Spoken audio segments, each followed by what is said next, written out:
एक छोटा सा गांव था जहां हर सुबह सूरज की पहली किरण के साथ एक आदमी उठता था।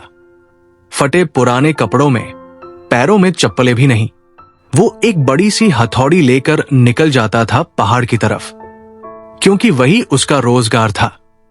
लोग उसे गोपाल पत्थर वाला कहते थे।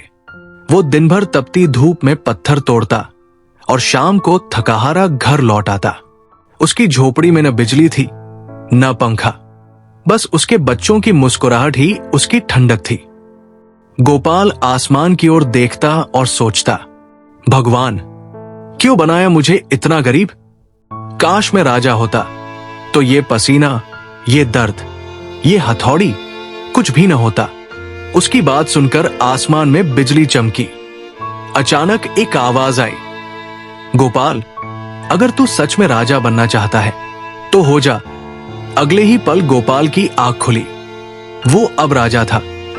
सोने का ताज, हीरों की चमक, रेशमी वस्त्र, उसके इशारे पर सो नौकर दौड़ते थे। अब गोपाल का नाम राजा गोपाल सिन्हा था। वो अपने महल की छत से जनता को देखता और सोचता, अब मुझे मेहनत नहीं करनी पड़ती, यही असली जिंदगी है।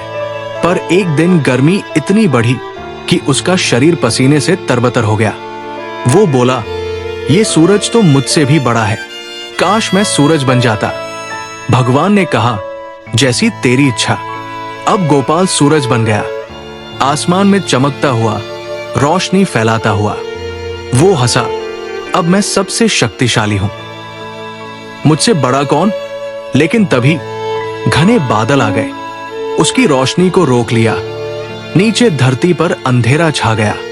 सूरज गोपाल चीखा, बादल तो मुझसे भी ताकतवर है, काश मैं बादल बन जाऊं।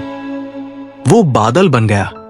बिजली चमकाई, गरजा, मूसलाधार बारिश की, नदियां बन निकली, गांवों में बाढ़ आ गई। वो बोला, अब तो मैं सबसे ताकतवर हूं। लेकिन तभी उसने देखा, एक ऊंचा पहाड़ उसके सामने अड़े खड़ा है। वो चाहे जितना पानी बरसाए, वो पहाड़ नहीं हिलता। वो बोला, पहाड़ मुझसे भी मजबूत है, काश मैं पहाड़ बन जाऊं। अब गोपाल एक विशाल पहाड़ बन गया, ऊंचा, विशाल, स्थिर, न कोई डर न कोई दर्द। वो सोचने लगा, अब मैं सबसे महान हूं। लेकिन कुछ ही समय बाद उसे हल्का हल्का दर्द महसूस हुआ। उसके पैरों में कुछ चोट लग रही थी। नीचे देखा तो एक छोटा सा आदमी हथौड़ा लेकर पत्थर तोड़ रहा था। वो चौंका, अरे, ये तो वही पत्थर तोड़ने वाला है जो मुझसे भी ताकतवर है। वो मन ही मन बोला, जिसे मैं सबसे कमजोर समझता था वही सबसे मजबूत है, क्योंकि वो मेहनत करता है, हार नहीं मानता। भगवान की आवाज आई, गोपाल, तू जिस चीज से भाग रहा था वो तेरी असली ताकत थी। तू राजा बनकर भी खुश नहीं हुआ, क्योंकि असली सुख अपने कर्म में है, न कि ताज में।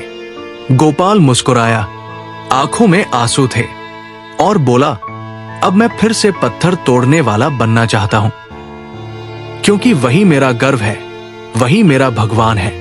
मेहनत करने वाला कभी छोटा नहीं होता। राजा वो नहीं जो सिंहासन पर बैठा हो, राजा वो है जो अपनी मेहनत से अपनी किस्मत खुद लिखता है। अगर ये कहानी आपके दिल को छू गई हो तो इसे किसी मेहनती इंसान तक जरूर पहुंचाइए, क्योंकि याद रखिए, मेहनत कभी धोखा नहीं देती, बस वक्त उसका इंतजार करता है।